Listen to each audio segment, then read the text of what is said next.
பாக்கியா உங்களை வெளியில அனுப்பும்போது உங்க பசங்க யாராவது உங்க பக்கம் நின்னாங்களா? எல்லாரும் பாக்கியா பக்கம் தானே நின்னாங்க. பெரிய பையெல்லாம் ஒரு தடவை உங்களை அடிக்கிறதுக்கு கையே ஓங்கி இருக்காரு, ஞாபகம் இருக்குல்ல? இருக்கு இருக்கு. இப்பவே உங்க பசங்க பாக்கியா பேச்ச கேட்டுதான் ஆடுறாங்க.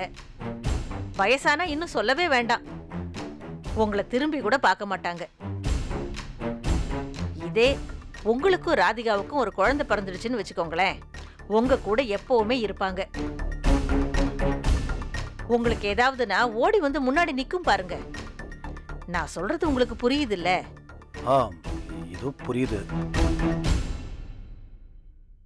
நானே சொல்லணும்னு தான் நினைச்சுக்கிட்டு இருந்தேன்.